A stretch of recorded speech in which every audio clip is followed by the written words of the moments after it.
and your intuition. And we have special guest today, Thomas Trafford, who is an intuitive counselor and a medium. And he's also a gentleman that I'm working with to enhance my connection to spirit and my intuition. So I'm so excited to have him back here on season 3 today. So please introduce yourself and give us a little lowdown.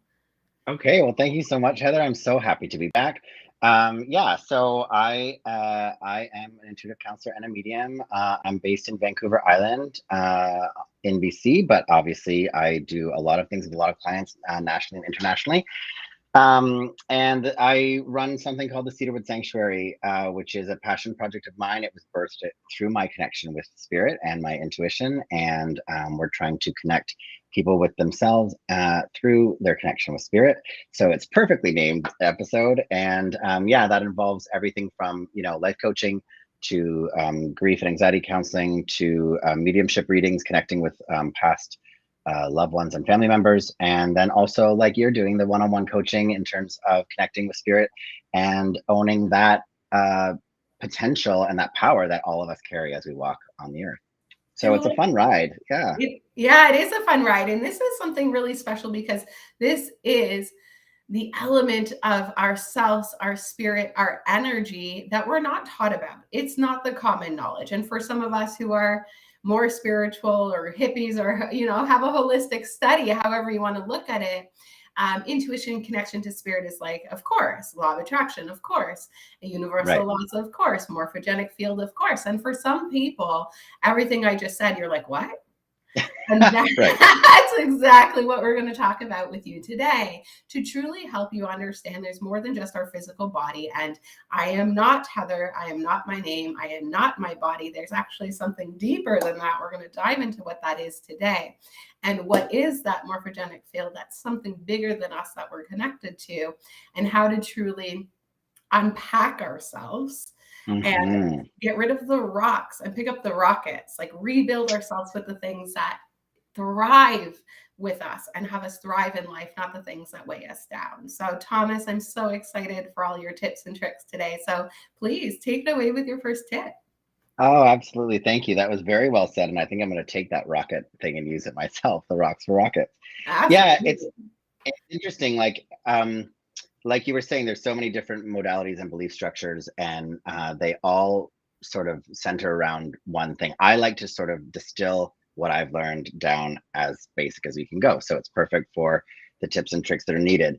For me, that connection that we all feel or that we all have is something that is first and foremost. If you're not a human being who believes that you're not actually Heather, or that there's something behind, you're not gonna go very far with your spiritual pursuits. And that said, I know that there's some triggering stuff around belief and the word faith and other things from how we are raised, different institutions and different dogmatic sort of beliefs that we're raised in. But I think it stands for us to say to our audience that we're speaking very much more in a universal energetic way. So first, I think, yeah, you do have to sort of believe that you are part of that there is a web, a net, a connection, a tether, a cord, whatever you want to call it, that connects you to something that is more than just your human body and more than just your human life. That there is some sort of spark, I guess, is like a really good word to use. That other words people use is soul. But that there's something a little bit magical, a little bit je ne sais quoi about our existence that I think for time immemorial, humans have tried to sort of wrap our heads around, right? So there is, there are some unexplained things. There is like the cosmos that, humanity's been considering since ancient, before ancient Greece and Rome. And so that sort of connection, that sort of universality of it all is where I think people need to start. And if you're sort of listening to us here and you're examining your own self and belief structure and things like that, yeah, take some time there to really sit and see what's coming. I think maybe, like you're saying, it's not something that's very common knowledge. I don't think people spend the way I do, spend all their time every day thinking about, creation and existence and what it means and why we're here. Those are big questions. But again, let's pare it down to something smaller. So just believing that you are connected, you're connected to your family, you're connected to your friends. Think about all those times, speaking of intuition, think about all the times you have a thought about a friend and then your phone glows and it's a text message from that person. That's an intuitive moment. That's a connective moment. It's important, I think, here too, to throw in the word quantum as well, like in terms of quantum mechanics. The quantum field is another way of talking about that from a very scientific filter. So the idea of one particle being able to change and then another particle somewhere very far away that has nothing to do with it also has that same reaction.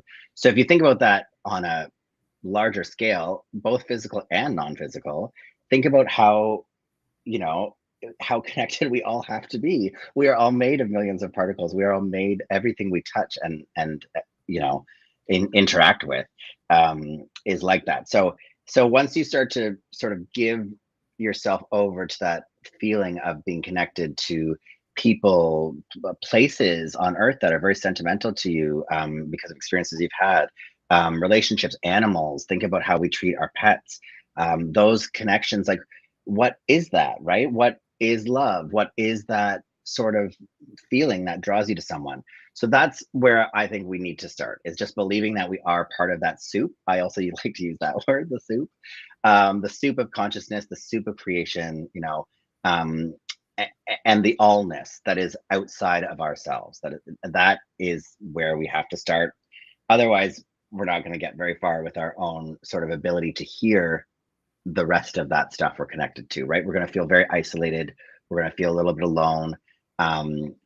And so finding that place where you connect in whatever way that you do, because we all connect differently, I think is just the most natural starting spot for each person, because it's going to look different for everyone. And from there, I mean, there's a lovely, then you start to get into the practices. There's a lovely book written by, I don't know if you've read it, I've mentioned it to you before, but written by Michael A. Singer, The Untethered Soul. He's so great, right? Okay, yeah. And there's now a sequel actually as well. So or a second book, a follow-up, which I haven't read yet.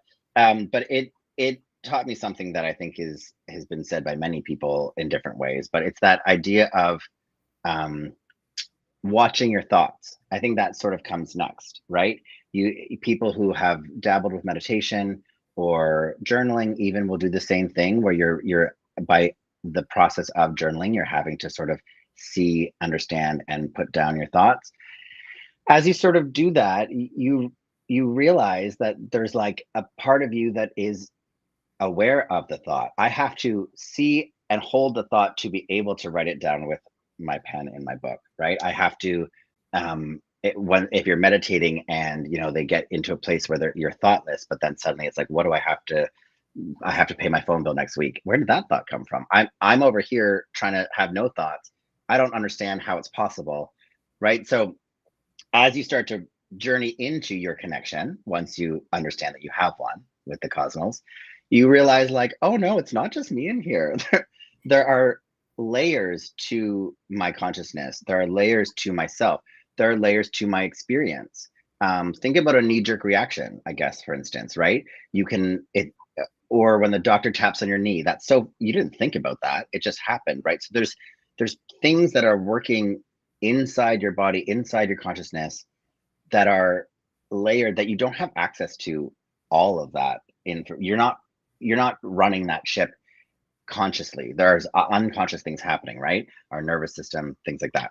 So when you start to realize that like there's someone behind the thoughts that you're observing, you can be the observer of the thought and the feeling. It blew my mind when I years ago when I got there, because I didn't understand how that was possible. Like, if I'm Thomas, how am I witnessing or like observing a thought that I don't feel like I just had? You know, like, where did that come from? So you start to sort of play with the unconscious and the conscious mind, you know, and I would assume you would know a lot about the unconscious and the conscious mind as well. Absolutely. And I want to bring it back to we are connected to something bigger than ourselves. So let's start there. Some people call it ether, the fifth element. Prana, Yep. chi, ki, it's energy. Energy is neither created nor destroyed, only transferred. That is law. So hang on a second. Let me repeat that for you again. Energy is neither created, so everything that's here is omnipresent. It's neither created nor destroyed, so it doesn't go away. It's only transferred. So you have ice, which turns to water, which turns to steam. That is energy being transferred. And so if we understand that energy is neither destroyed or created, only transferred, then everything is connected to this field. So they used to call it the net, which I actually like, the net, or the quantum field, morphogenic field. And this energetic field we can't see, okay? And we're all connected to it right now on the ether net, right? On the internet goes through the ether, energy in the air. So what's happening is I'm speaking and there's a video and sound, and it goes out of my computer and it gets changed into a different frequency so that it can travel in the ether over to Thomas on the other side of Canada instantly. It comes into his computer and it gets changed back to video and audio. And how does that happen? Through the ether. And this is our energy. This is our net that we're all connected to. And as Thomas was saying, if something happens to one atom, so they take an atom and they split it. They have one over here on one side of the world, take the one on the other side of the world, and they do something to the one. The exact same thing happens to that atom on the other side of the world because it's split. Energy is neither created nor destroyed, only transferred. And so what we do to others, we do to ourselves. And what we do to ourselves, we do to others. And when we can begin to understand that we are all connected to this morphogenic field, and there's so many cool different stories I could say about this, but the one I want to share the most is the story of a psychiatrist who was in a hospital and in a mental health institute trying to heal people when he realized if he just healed within himself, his clients would heal. That institution is no longer open. All clients were healed. So that's a true story. So why can't we do that with so many other things? This is the knowledge we don't understand. We're not taught. And then if we don't believe it, we actually override and we'll stay in the negative. So this is the energy field, the morphogenic field, the ether, the fifth element, ki, chi, prana. This is our net we're all connected to. This is what Thomas is talking about. And in our unconscious mind, so you have your conscious mind, which Thomas says, do you like bananas? I can say yes or no. I can do that, right? And then unconsciously, you have it's basically like a set of mental filters. It's a computer and operating system that created you, and all your knee-jerk reactions are because of that belief system, that mental filter. And so in our unconscious mind, it is our computer operating system that runs our life. 98% of what we do in a day is habitual. We actually do it automatically. Our thoughts, our feelings, our actions, all of it, 98% of it is automatic based off the unconscious programming. So that voice that you're observing, it can be your unconscious. It could also be your ego, which is trying to keep you safe. And it can also be your higher self. So the unconscious, that's like your personality. That's the person you've been conditioned to be. Then you have your ego that's always going to want to keep you safe. And then you have your higher self, that connection to your soul, to spirit, to source, to God, to creator. To the net, to the field. To the field, exactly. And so that is what we're going to help you do today, to connect to the field, to the net, to the quantum, so that you can truly begin to own it. And I'm going to explain in a really simple stat of how this is so important for you. So we have 100% of the cosmos, the universe that we operate in. And what we actually operate in is 4%. So in this universe, we are operating in 4% of it. In that 4%, only 0.4 is the physical world. 3.6 is quantum mechanics, energy, the ether, the net. It is saying, I want something, but not believing it, so you don't get it. It's Right. saying what you don't want instead of saying what you do want, which puts that out into the field. And then you get what you didn't want and you wonder why. That's because of this connection to the net, to the field. And Thomas is going to give you some great tips to step out of being a physical doer. We are human beings. And if you think about it in terms of being part of that net that has decided to narrow all of that energy so succinctly down that you are a physical being, right? If you think about it that way, right? So like the net is the mass consciousness. It is creation, like you were saying there, manifestation energy, the idea of wanting something and getting it.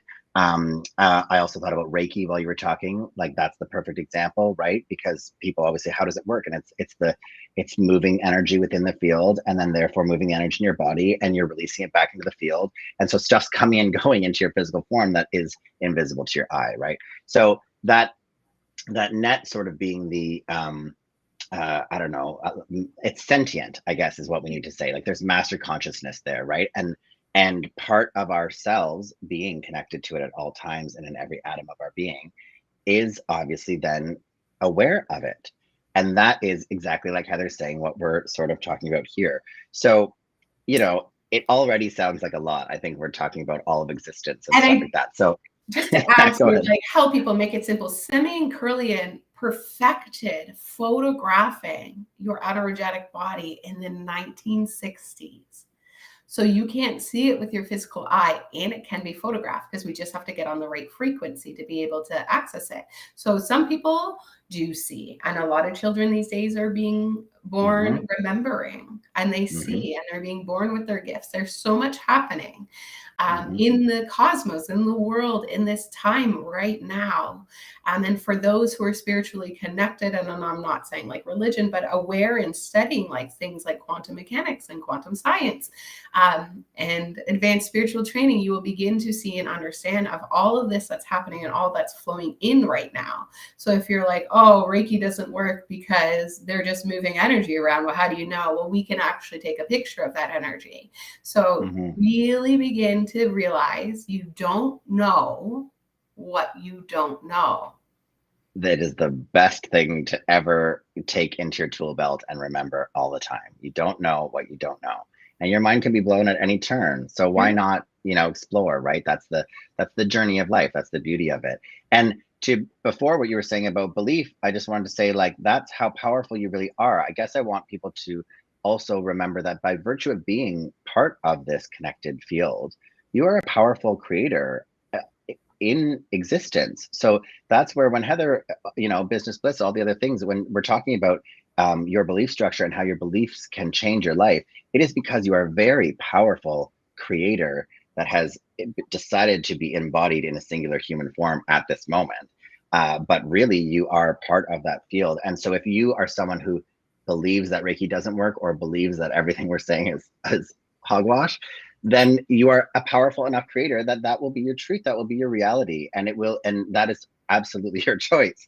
But we're talking to everyone else who doesn't necessarily think that. And so I think going on from what Heather's saying, then the next step there is really to allow yourself to unravel, because I think by doing this work, by starting this journey, knowing that there are things that you can make more fruitful in your life, you're also having to be vulnerable. There's a vulnerability to the connection with spirit, and we need to spend a little time talking about that too, because that's a big important part of it.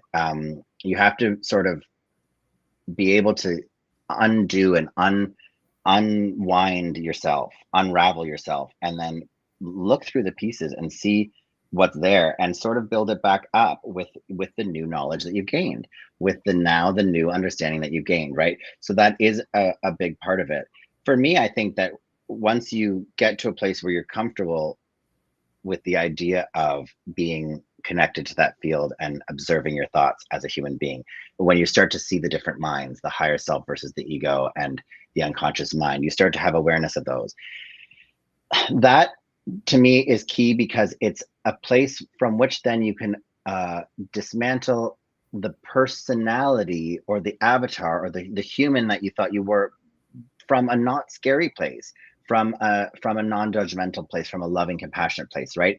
I think if you try to do it while you're still sort of in the ego mind or in the conscious operating day to day, it can be very rattling because you're sort of like questioning your self identity. But when you're sort of able through meditation, journaling, all of the things, all energy work, to let go. It's the nesty plunge. It really is. That's what I always say, right? Once you take the nesty plunge into a spiritual journey, you have that sort of support, I guess, from the ether, and you can more with more self-awareness, you can then dismantle yourself and be like, okay, I did think some weird things about that, but now I can see where that came from. The way that when I was small, my uncles and my parents would talk at Christmas, and I just sort of picked these things up and I made them true. And why did I ever do that? And do I think they are?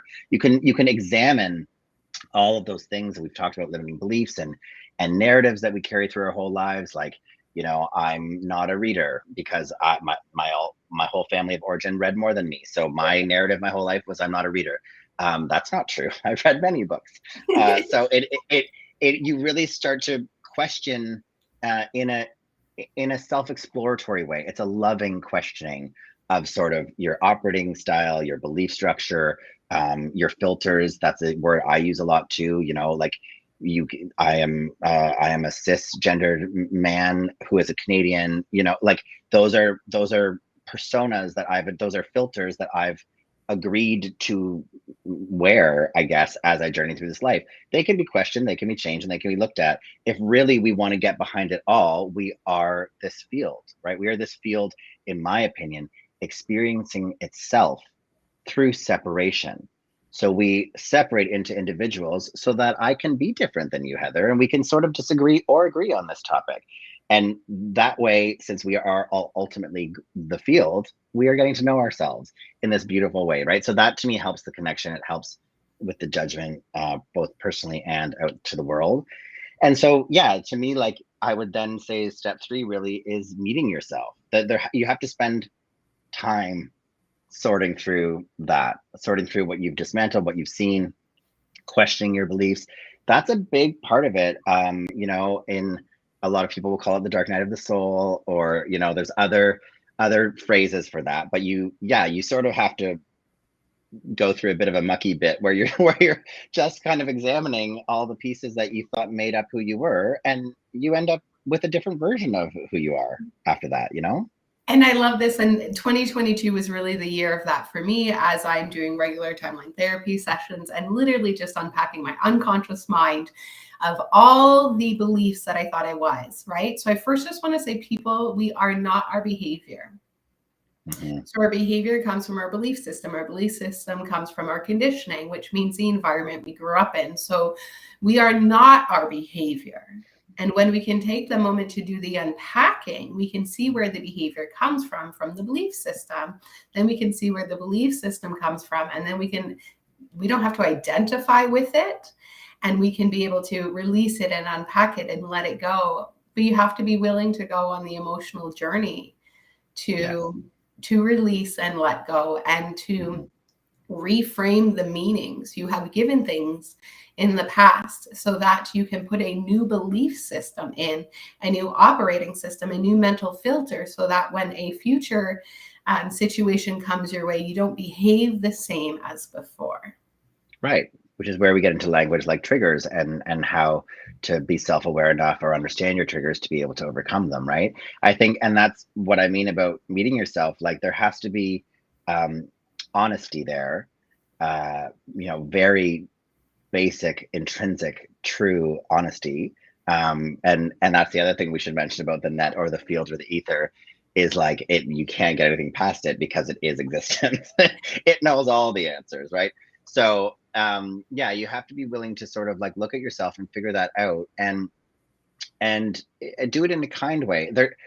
What I think is important to also say here is that like that's a ride. It's a roller coaster. You're going to come up against judgments of yourself and others. There's going to be moments where maybe you realize something about a belief structure you've carried since you were small, and suddenly you're angry about it, and you want to blame, like when you realize where you got that belief structure, you want to suddenly blame someone. And so there's grief that comes along with that too, right? That you grieve parts of yourself that you dropped when you were a kid because maybe you got criticized and it didn't feel safe to be that version of who you were. You let that go. That's still in there. That's a painful wound that needs to be addressed to be able to reintegrate more fully, to be able to access even more self-awareness and a higher state of consciousness. So the sort of roller coaster of figuring that out is where you're going to spend a lot of time at first, and then on the other side of that, it becomes truly the nesty plunge. On the other side of that is where it really becomes the trust. And when you meet the resistance to trust, so let me say it like this, like, let's give the ether or the net an 100% number, and you're going to meet resistance but you're always trying to get to the 100%. So you're going to realize, like, oh, I'm only sort of at 70 or 80 or whatever it is. Okay, well, where's the resistance coming in? What is this, my egoic mind? Is this a belief structure that I can't let go of? Is this something that I attach to my identity so strongly that the idea of not being that just catapults me into fear and resistance and ego mind wanting to protect? That's interesting. It's interesting self-knowledge to get to that point. And maybe that's where you stay for any amount of time. You're like, yeah, I really hit that wall, and you know what? I'm really uncomfortable. I need to sort of stay here, and that's my process. We're literally talking about my process. You sort of stay in that uncomfortability and wiggle around in it to figure it out. And eventually, when you figure it out or heal it or say the thing that you never said to the person you thought you burned the bridge with, or whatever you find in there, the uncomfortability, the resistance, you can get to the place where you release that energy. And there's health things that come along with that. A lot of these traumas are trapped in the body. A lot of right, so suddenly the shoulder that's been locked for 15 years starts to feel a little bit better, and all of those things, and you're like, oh, I'm seeing tangible, measurable, fascinating results of this interpersonal work that I'm trying to do. And I'm trying to do it all just to have this beautiful connection that I have heard is possible.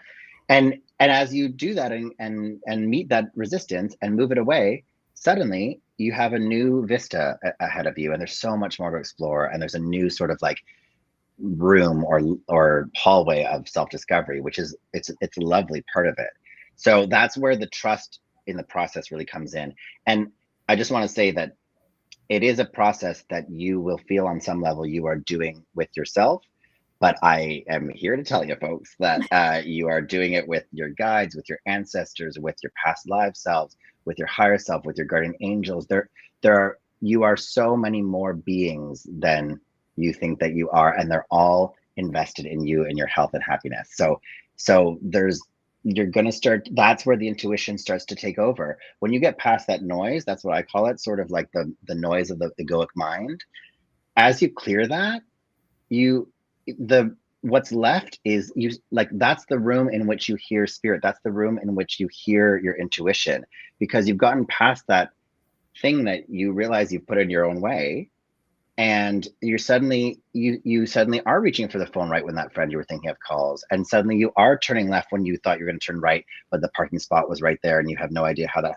And so you start to sort of surprise yourself, again, measurable, tangible, tactile things, and you're like, oh my God, that it makes you trust your intuition more. You're trusting that side of you that is unsure but knows it's connected more than your egoic mind. And when you start to flip that script, when the balance goes, the world opens. And so, yeah, that is the real nesty plunge of trusting spirit. Yeah. And that will get you to what we call the flow.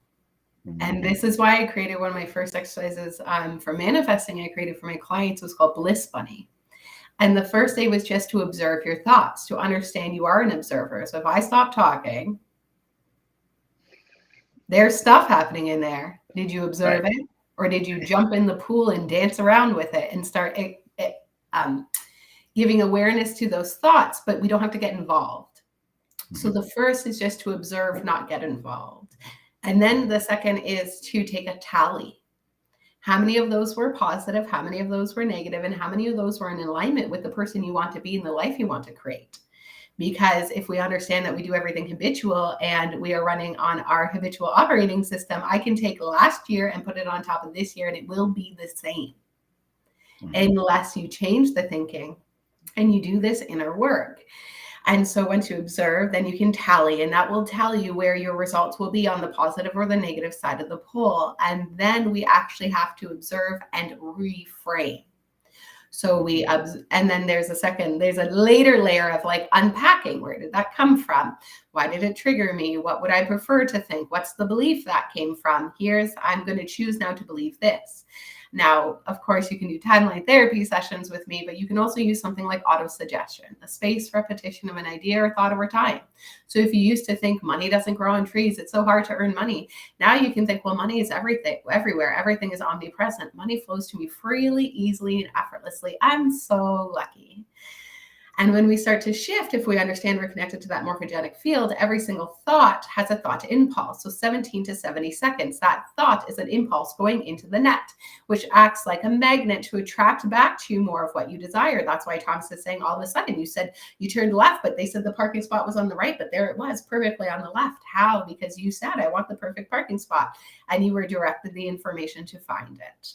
And this is happening for us all the time. And life can be so much easier. And why I named it Bliss Bunny is because Louise Hay, who's one of my favorites, said, well, you're not going to always be a bliss bunny. And I thought, why not? I'm going to make an exercise so we can always be a bliss bunny. So you always have something to use to bring you back to bliss. And when Thomas was saying that we can hold the physical ailments in our body actually comes from our mind. Use Louise Hay's books. You can heal your life. You can heal your body. You can do it. And you can look at all the physical ailments and it will tell you what E equals motion. Emotion is energy in motion. And so you had a thought which caused a feeling and which triggered an emotion which caused the physiological response in your body. The study of epigenetics, it is a science proven by Dr. Bruce Lipton. Took him 20 years and it's here now. So we know that your thoughts do become things, but they also elicit physiological responses in your body. And our language that we use to describe things creates that physiological response. So no matter what happens, we have the choice to choose positive or negative. And if you haven't watched the Atlas of the Heart by Brene Brown yet, it's absolutely fantastic because she goes through the different words and the language and how those words and language are creating physiological responses in your body. That's why it's ideal if you say I'm stressed versus overwhelmed, because if you were overwhelmed, you'd be lying in bed and you wouldn't be able to move. But because you chose to say the word overwhelmed, you actually put your body into a fight or flight state, which is a stress state because of the word you chose to describe the feeling. So this is the importance of understanding the unconscious mind, understanding language, understanding quantum mechanics, understanding the morphogenic fields we're connected to. You're not just this meat suit walking around waiting to get to the end of life. That's not what you came here to do. There is so much more. You just have to open yourself to it. And I was raised religious, and then we stopped because it wasn't in alignment, and I became atheist, and I went and got a science degree. And then I was studying, my mom's over here going, telling me all this energetic stuff and watch The Secret and look at Bob Proctor. And here's this book on how you cure cancer. And here, The Cure to Obesity, if you haven't read, that's a great book. Talks about how, anyway, so much. So I'm over here going, no, Mom, I'm science. I have a minor in biology. I've got a science degree. Like they're actually not different. No. And when we begin to understand and study deeper, that's how I was able to explain, well, when we split the atom, science, right? It's not your average science you're taught in school, but this is scientifically proven. And maybe some of you are like, ooh, science, scary. You don't want to talk about science. You just want to talk about spirit. Sure. And some of you are like, what spirit? Let me talk about the quantum mechanics. Absolutely. Whatever you need, whatever way you need to perceive it, I just want you to know there's something more than you, bigger than ourselves. There's so much we don't know. And if you could just open yourself up to the possibility that there is so much to learn, you can live life peacefully, gracefully, blissfully. And the person who has the mental toughness and willpower to mind their mind, own their thoughts, own their connection to spirit, take the time to do the energetic work, not just the physical do, will be the person who really creates life by design. And we're all co-creating. It's just, are you doing it intentionally and co-creating the life you desire? Are you co-creating from the mental filter of the person you were conditioned to be? Mm-hmm. Mm-hmm. Absolutely. And what I always like to say too is, like, if you think about it in terms of meeting yourself, then aren't you curious? I mean, it might be hard, it might be long, it might be a journey, it might be something you didn't expect, but I'm curious about, I want to know as much of my truest self as I can while still in body. So it, like, to me, that's the joy of life, right? How far can you expand to remember how powerful of a being you are, how powerful of a co-creator you are, how cosmically aware you can be while journeying through life as an individual human being on this planet? Doesn't that change what that human being can do when that human being believes and knows and remembers the truth of the bigness of their soul? So yeah, it's beautiful. Whichever way you want to come about it, it's beautiful work. It's a whole new meaning to the human experience. Mm-hmm. And so if you are ready to own your connection with spirit, like I am, I'm working with Thomas to help me do so, and, really connect to that mediumship that I so desire to have a connection to, please reach out to Thomas. So Thomas, where can they find you? Where can they learn more about you? How can they work with you?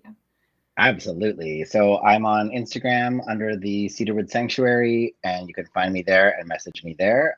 Also, you can check out the website and read a little bit more about me and some of the services that I offer. And that's the same name, www.thecedarwoodsanctuary.ca. I'd love to hear from all of you. Amazing. And you guys can grab that link from his website down below. And thank you so much for being here. And I just want to say, for those who are live with us now, we have the Quantum Leap Blueprint, my new workshop, which I'm so excited that we are doing on January 23rd. And we will be doing it at the beginning of every quarter for the year, unless anything changes. That is our plan right now. So if you are truly ready, so what we talked a lot about today is on the quantum side, and we're going to do a little bit more on integrating that with the physical work and creating the plan and the blueprint to actually help you do in 90 days what most people won't even do in a year or a lifetime, because they don't have the plan, the roadmap, the accountability, or the belief system to make it happen. And that's what we're going to help you do. So I invite you all to come join us at the Quantum Leap Blueprint, and make sure you check out Thomas and you click that link below. And just remember, you are powerful creators. So own your mind and ask yourself, what is the best that can happen? Expect magic and miracles. Stay happy, healthy, wealthy, and we'll see you on the next episode. Thank you, Thomas. Thank you. Bye.